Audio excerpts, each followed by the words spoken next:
In this video, we're going to look at a couple different Spartan Armor carriers and decide which one's best for you.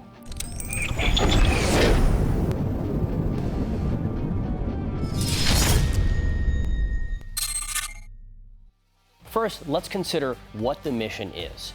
And in this mission, you might need flexibility, you might need longevity. Now, what can that mean for you?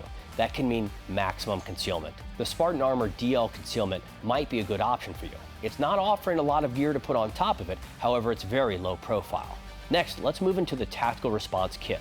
This is kind of that middle step between full plate carrier that I can attach anything I need to on the outside, but minimalist on profile. Lastly, let's look at full-blown military operations and apply the Achilles or the Leonidas. Now, what you put inside that vest is totally up to you. You can go with a soft armor insert that will cover your 3A needs. However, you're not looking at stopping those rifle bullets.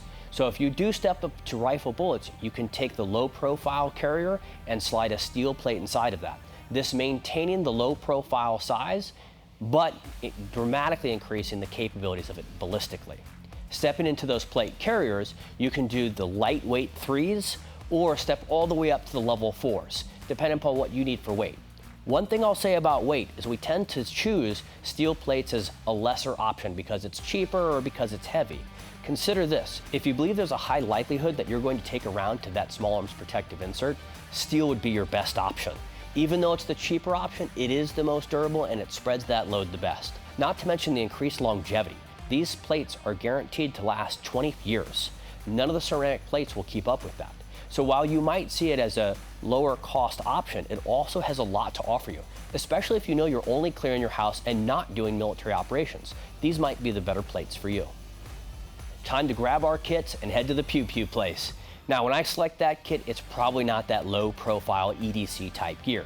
It's probably something a little bit more along the lines of the Tactical Response Kit, Achilles, or Leonidas. Now I can wear my full plates, level 3s, level 4s, etc. I also can have all the gear strapped onto my vest that I need. That's going to include my magazine pouches, flashlights, med kits, anything that might be applicable to my range or my emergency situation. And in a later video, we're going to talk about where you can put that gear to best suit your needs. But know that when you're in full-blown military operations or range operations, I'm always going to choose that larger size plate carrier. So it happened. End of days is here. Something got real bad and it has hit the fan. It's time for you to don that gear like you're heading to the range, strap on as many magazines as you can, and do your best to survive. Here's some things we need to keep in mind. How long does it take you to don your equipment, and have you practiced for that? Additionally, what is your mission now? It's no longer 1 hour on the range. It's now days on the range.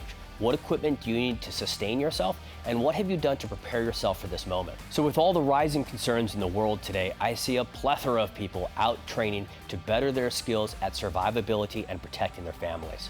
Some things we need to keep in mind. We train in Arizona. It gets to be hot. And when you start stacking gear on top of gear in unfathomable situations that you're not training for, you're setting yourself up for success. It's a good idea to be able to withstand a few rounds if you can fight from that equipment. If you can't fight slick, you can't fight in kit. And if you're not training in kit, you're not really trained at all. So make sure you're applying your ballistic needs, your training environment to your real world and your potential it hit the fan situation so you can best prepare to protect yourself and your family. So as the lead instructor of Emergency Response Tactical, we train 330 days per year. And that is some elite specialty guys, and that is first-time gun owners. And preparing them for their gunfight doesn't just mean pointing that pistol and making those shots, or that carbine, or that sniper rifle. It's so much more about having the right equipment, training that equipment, and having the headspace to fight through those circumstances. And that's the realistic, I carry my gun and I don't own body armor, and that's that for me. And then there's the committed. I think things are going to go bad and I'm preparing for that worst case scenario. Wherever you fall into on this spectrum, you need to be preparing for that moment, not just in your headspace, not just in your purchase, but physically what you can do inside that kit and what you can do when you're holding a firearm inside of that kit. So please purchase the equipment that's appropriate for you, but do train in it and do continue your education to become a good shooter to protect yourself and your family.